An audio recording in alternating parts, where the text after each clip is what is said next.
at the moment. Yeah, the crowds haven't been allowed in, and things have changed a little bit. But it's been, my experience, it's been an incredible success here. To be able to be a part of the first PSL being wholly and solely here in Pakistan has been very special to be a part of. You know, all the grounds that we went to, the crowds throughout were just absolutely phenomenal. So it's been really special to be a part of it here. From our point of view, I think just across the board, we're off at times. Yeah, and there's world-class players playing in this tournament. So if you're slightly off as a team or individuals, then you get exposed. And with overseas, like I'd scored runs tonight, but it would have been better if I scored them through the middle of the tournament at the start when we really needed to be able to get ourselves and keep ourselves up the top of the ladder. So, but it wasn't meant to be. Unfortunately, I was trying as hard as I always do, but it just wasn't working out. So, but in the end, we've got a fairly young bowling lineup in a way. So it's been a great experience for them, and batting, just to be able to find the right combination, find the right the batting lineup. It's a great challenge for us, and unfortunately we didn't get it. Things just didn't come together perfectly throughout the tournament, but yeah, it's been a great learning experience for the franchise. Shane, you have played almost 5 seasons, and you have seen that many of the Pakistan players become a star in this Pakistan side. Which of the batsmen inspired you, and what you think, why Pakistani batsmen are not aggressive as much as foreign players are? Look, I think the one thing is there's no question about playing here in the Pakistan Super League. The playing against the fast bowlers in particular and the bowlers is as challenging as anywhere around the world. Every team has at least 2 guys who are bowling 150 Ks. So and that's got great skills. So it's a big challenge, which is great. And it's a reason why the players, the local players and the overseas players love playing here. And for the fans watching it at home, it's a great great competition and great battles that are going on every game. Look, there's no doubt that different times through different periods and eras of different countries, for Australia, for example, sometimes you just go through a stage where there's not as many big hitters, for example. And at the moment, there's quality players, world-class batters, as we see Babar Azam, the way he continues to bat. It is very low risk with what he does, but he scores a lot of T20 runs, and that's one of the reasons why he's such a world-class batsman.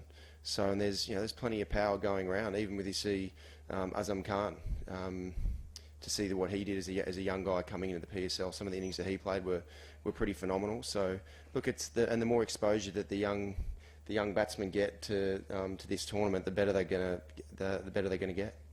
Sure. Shane, was it your last game, and you have played all around the world?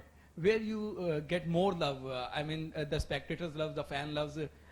If you compare the Pakistani spectators loves with other nations love, those who loves you. Yeah, look, I'm very fortunate that there's no question. I've always had all around the world when I've met Pakistani people in general, they've always been incredibly kind and supportive of me. I suppose from an international point of view, I played a lot of cricket against Pakistan as well. So and had some of my good days playing against Pakistan. So look, it has been amazing to be able to come here last season for the week of the finals, and now for the whole PSL. It's been very special to be able to feel the love and support that I've got here. It's very special, and that's why it's one of the reasons why I've had such an awesome time here. Was it today last game? Look, I'm not exactly sure. I still absolutely love playing. There's no question. I love being able to be around teams and help out as much as I can and contribute on the field.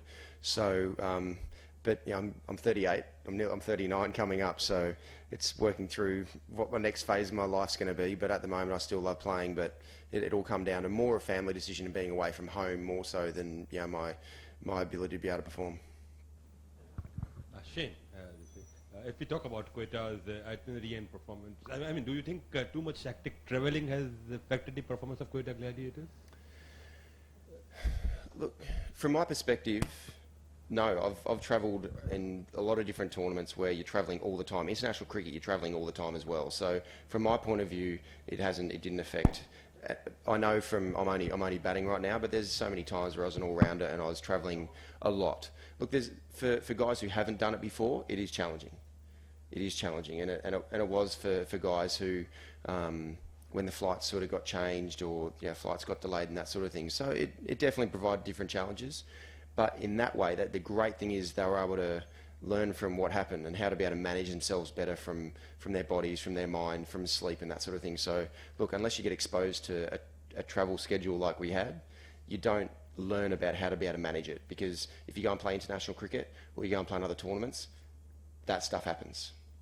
So you just got to learn how to be able to manage it as well as you possibly can. Shane, around the globe, lots of sports activities going to close by the corona. Do you give me some credit, Pakistan government or PCB, to going to the PSL for completion? Look, I'm not a government official. I'm not a politician. So look, the thing that I love is that we have an opportunity to be able to play, as much as we can, and it is. I feel it's a safe environment, as in, no, the crowds not being here, and the PCB are doing everything they can in alignment with what the government's saying as well. So yeah, it's unprecedented in a way that's in my life anyway, what's going on in the world. So, but for me, it's a pleasure to be able to continue to play cricket and play cricket in a great tournament. So I've had a great experience, and that's the reason why I'm not letting a coronavirus or a flu. I know it's not great, and there's obviously a lot of people there's people that are passing away because of it, but I just love playing, so I'm going to take it on. Last two questions. Watson, it wasn't less than a nightmare for you guys, because you were defending champions, and now you are nowhere in this tournament, and you have ended on a very low par. So your owner discussed something about a lot of traveling was there. That's why your team wasn't able to perform up to the mark. And second thing I want to ask, that foreign players went back to their home countries, but at the same time your statement came out that if Pakistani players can play, so why not we? So answer these questions. Okay. The first one, look, as I said before, around the travel. Yeah, the travel was challenging, and it has been a big learning curve for everyone on how to deal with it as well as they can. Compared to last year, we had just a few more. The balance of our team was different from last year, and as soon as even one player is different, the dynamic of the team and where people play in their roles change straight away. And sometimes you're able to get those roles and positions locked in straight away. But other teams, like I've had in the past, won tournaments, and then the next year it hasn't gone to plan as well, because a couple of personnel shifts that have moved on, and you're trying to find the right balance again. And unfortunately, we weren't able to really find the right roles, and it's been a huge learning curve for everyone involved. That you don't always win, you don't always make the finals, and if the playing group changes, which it does with the draft and how the retention and that sort of thing, it's going to happen, and you just got to work through it as best you can to be able to try and fulfil the roles that are required in T20 cricket. And the second question in and around the players, look, everyone's got their own decision and their own things going on in their life and their families and that sort of thing. So look, it's definitely not my place to judge it all. I can only talk from my experience, and I don't want to. This is an amazing opportunity that I have to be able to play in such a great tournament, and I love playing. And if I get the flu, the coronavirus, I get the flu, and I'm going home. I'm going to be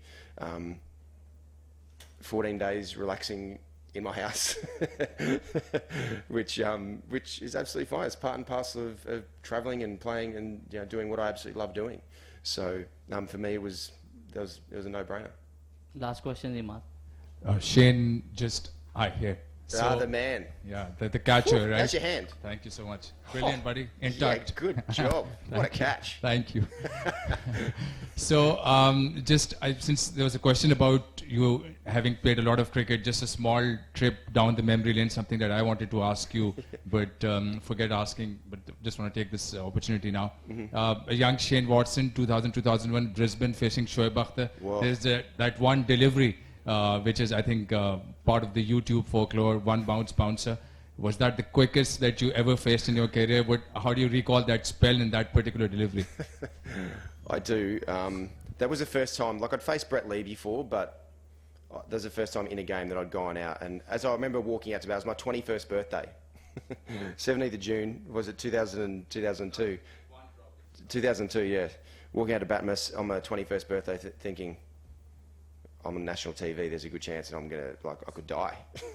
Shoaib was bowling super fast. He bowled one to Damien Martin in the, previous sort of, a few overs before. Again, same, just back of a length that went over Moen's head and hit the fence nearly on the full. And then about the first ball that he bowled to me, I let go. I was just about, if it was on the stumps, I would have let it go. I got bowled. Thank God it wasn't on the stumps. And then, yeah, about 3 balls in, yeah, it's incredibly fast. And the ball was reversing as well. So that's, I suppose, it's very fortunate to be able to play in certain times. And that was a time that I'll always remember that, yeah, Shoaib, that was as freaked out as you can get to be able to face something like that. In the end, you look back and it's a privilege to be able to actually have a chance to be able to play against someone like him. Thank you. Pleasure. Sweet guys, thanks.